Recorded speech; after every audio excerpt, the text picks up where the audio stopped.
Hello everyone, this is Jeanne White. I am broadcasting from the Miami Book Fair here on Saturday, November 19th. And I am Jeanne White and I am with Social Connections on PWR Network. And today I have an interesting guest. He's a physician and his book is called I Had to Survive, and his name is Dr. Roberto Canessa. Yes, that's it. Yeah, okay. Thank you very much, and I want to welcome you to the show. And we want to talk about your book, about I Had to Survive, which I think is a very compelling story about all the decisions you had to make. And that's when you do the same thing when you're a physician, you make the same sort of decisions on life and death. Am I correct? Perfect. Yeah. You can influence people's destiny. Right. It's a quite heavy responsibility, and you must wonder if the sacrifice worthy surviving. The results of it. Like, you were young. You were 19. You were a medical student. Medical student, second year. Right, and you were flying over the Andes Yeah. with your rugby team. Yes. Yes, and obviously there was an accident, and the plane crashed. Yes. And then, what happened after that? Once the plane crashed, then decisions had to be made. Yeah, it was a moment very terrible, with all the people wounded and bleeding, and that you couldn't understand how reality could be that way, and how lucky I was that I had survived to the plane crash. I mean, because normally you think a plane crash you will die, but in this case I was alive, and I had a huge blown black eye, but and all the friends that needed help. In those moments you think that they're going to come and rescue, but there was no rescue. We were stranded at 15,000 feet, 30 degrees below 0 centigrade, and we were on ourselves. For 70 days, wasn't it? 72 days. 72 days. And 72 and nights. so then you and your friend, Nando, you made a decision? Well, lots of very brave friends tried to walk out of there, but they were caught by snowstorms and the freezing temperature. And besides that, in South America, on October, you're getting close to the summer. So I thought the more we wait, the better it's going to be the weather. So choosing December was great to get out there, because if we had stayed there, we would have all died of starvation. So as a result, because you were making decisions helping people that were hurt, so is that when you realized that you were going to become a pediatric cardiologist? Did you realize then that you were going to go in to save young ones' lives, to help people save their lives? Does that make sense? Yes. I remember that I wanted to go home to tell my mother that I was alive. Mm-hmm. And now enjoy telling the mothers that their kids could survive. Mm-hmm. It's something back on the conscious. When we wrote the book with Pablo Villarsi, we were analyzing lots of the hidden things that we have in our minds, that are the ones that trigger our acts and what we do. So this book was an inner trip into my soul in a way, and see what are the things that push you to behave the way you do. And it's also a book against what to do when all the odds are against you. I think it's like an experiment. I was like a guinea pig there in the mountains, and what you experience, and other answers, like, for example, who's the one that survives, and it's not the stronger one that survives. It's the more people are more in love to life, for sure. Mm-hmm. And as a result, I mean, once you came out of the Andes, I mean, you realized that you were alive. And what happened then, once you came off the mountain? Well, I came home and I was very happy. I didn't care about what the world would think, that we had to eat the dead people, because the world had abandoned the search. But I was, in a way, in debt with the mothers of my friend that had died. And I wanted to ring the bell of their houses and tell them what had happened, just to inform them, not that I felt that they would judge us. And I found in these mothers so much love and understanding that really that was what helped us to heal those terrible moments. And in a way, I felt that my mother had the chance of having his son alive, and these mothers didn't have their son anymore. So I had to live for them and be a decent person. And all the promises I made in the mountain had to be fulfilled, for sure. And that's what I tried. Modestly, step by step, like every other day, doing your best. There's no recipe for this. You just go through it. For me, I just think there's something, you never can tell, but there's just something inside of your heart that keeps you to go and to move forward and to make decisions and to, help as many as you can while you're still going through the crisis you're going through yourself. Because you're still going through this crisis also as you're staying on that mountain and watching people pass and you're making decisions. There's still things going on inside of you. Yes, I feel always very in gratitude that it's so better to help than to need help.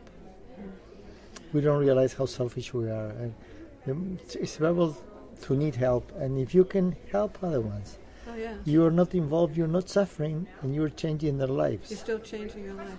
When I read it about the little bambinos and stuff, and you not only change their lives, but you also change their families also to give this little one a chance. And because you came off that mountain alive, I believe that this was set up by God to be sure that these hands were going to work miracles for many. Yes, and that these miracles grow, feel, and talk. Yeah. And if you can imagine that the opening of a book that says what's the line between life and death, that's right. When I am facing a little girl that is in the womb of the mother, and then I have to tell the mother that this disease in Uruguay, no one has survived, and that they maybe will need the surgery to get done in someplace else, and that we agreed that this little girl would walk, and now she's 12 years old, and she talks to me, and she was complaining that the edition in the States didn't have her picture, and the mother said, I wanted to protect you. You don't care that everyone knows what happened to you and all the stories. And he said, come on, Mommy, Roberto saved my life. I am here because he was there. Yeah. How can it happen that I am not in his book? And the mother is a very intelligent economist, and the father is an engineer, and they were completely devastated. And then she comes to me and says, Roberto, I enjoy reading your book, but you're very young for that book. Why do you like it? Because it's a book that teaches you to be brave. And it's so incredible how I'm getting back so much of these patients. Yeah. And here she is. She's 12 years old, but because of you, she's here. Yeah, because of God also, because of the help of everyone. But I was in that team. Yeah. It was a team that moved the needle to the alive persons instead of being the needle in the dead persons. Yeah. And this happened with many patients. I'm sure it has, but for us to have you here, we must be all very grateful for you, because you saw the worst, and you saw also things that could be miraculous. You saw through your eyes that some of us will not ever see, and yet I know inside I have some sort of courage and bravery in me, but yours was steadfast. It was, you were there and you were put on the spot to do it.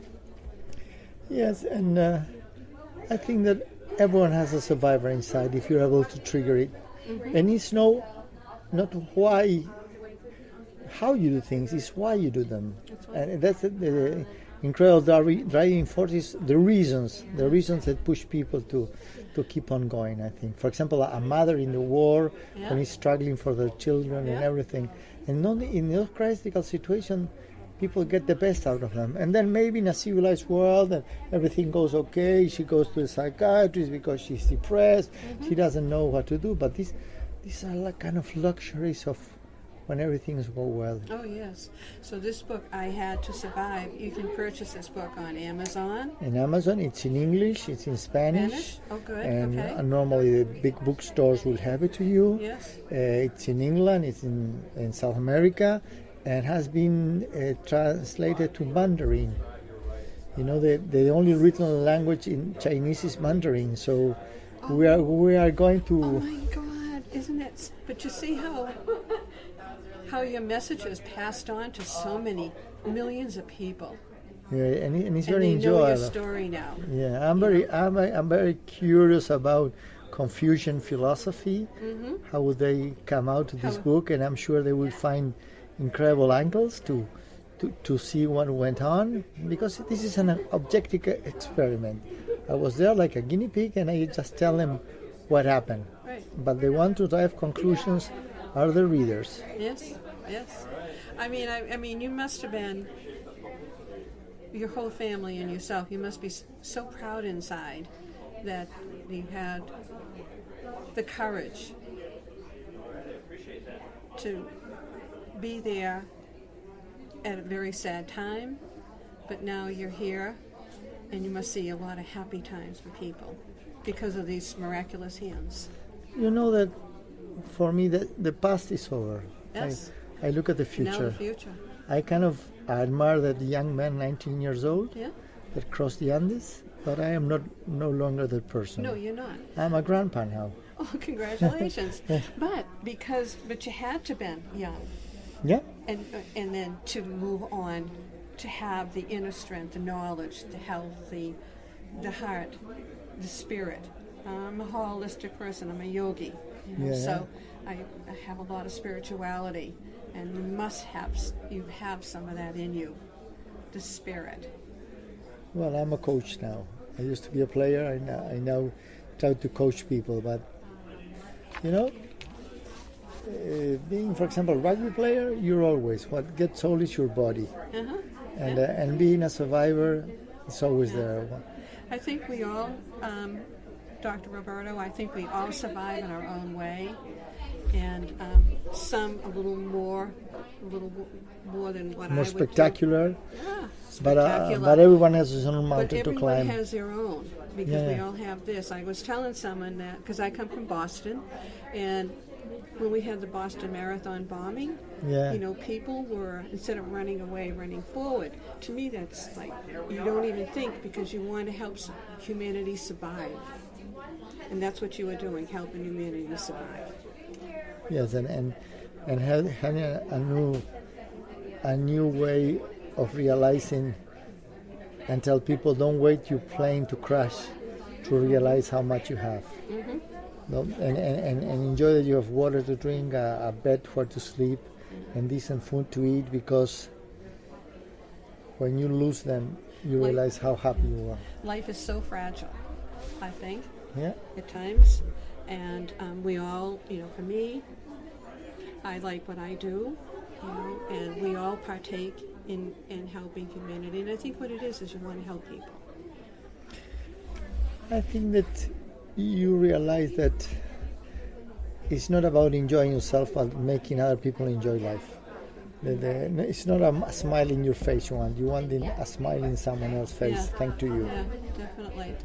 Is there anything you'd like, did I miss anything talking about this book, I Had to Survive? Is there something more that you want to say that you haven't said on other interviews? Or, you know, is there something else going on? Or? Well, I think that when people speak about the Andes plane crash, and they speak about the hero of the Andes, and that's very far away of what we lived into the plane. And people very simplistically say, oh, they survived because they ate the dead people. And then when you go into the story, you realize that we survived because we were a team. That's and right. we were together, and God Yeah. was to help us. Yeah. So it's a big contrast that people would be very impressed when they read how different is what you think about what happened and what really happened. And that, I'm sure, enriches a lot. See, I think in a team environment such as you being in an operating room, it's just not one person. It's everyone. It's like a beehive, and everyone has a job to do. Absolutely. It's a teamwork, and And as they success has many fathers, and failure is an orphan. It is I don't want to take more of your time up. Okay. Is there anything else you'd like to say to our audience, or words of wisdom or something? No. That they what I enjoy more about this book we wrote is that people say, I want to put it close to my heart because I want to feel the warmth of the book, and that's. It is.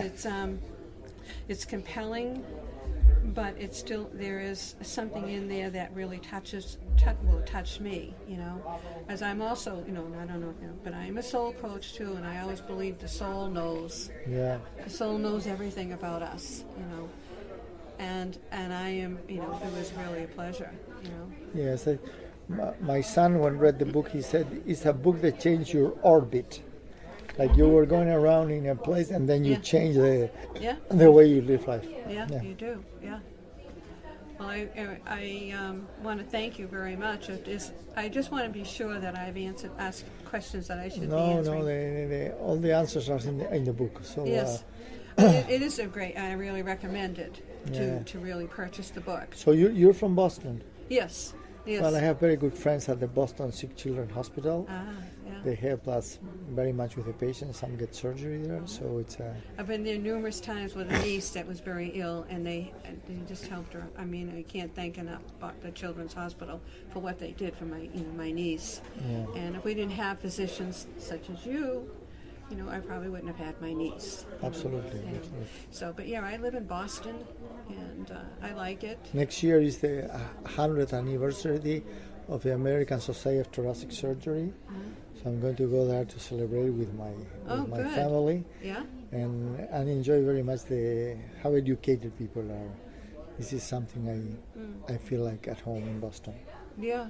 Well, because we have so many hospitals there too, so many different things. Dana-Farber, Brigham and Women's, and all that. But it's just like any other over here. There's a lot of huge hospitals here too that help. So I'm grateful that we have you as a physician. Okay, thank you very much. And that you're here. I am like a country doctor compared to Boston because they are so sophisticated, and we have such a rudimentary equipment. Yeah. But also we do things with lots less money than what they do. They say. It's a miracle what we do, not what they do, because with so few things we get such great results. Yeah. I mean, I have a nurse friend that she has a program that she uses for the little ones that are in critical care, and they're in these little incubators, and when people come up to touch them, they're afraid, and she has this program of how to approach these children in a gentle way so they don't shock them, because it's they don't know where they are, and here she created this program, and it's over in Portugal now too. So you see all these miraculous things that come out of misery. Yes. Wonderful things can happen. Yeah. We must be more devoted to create things.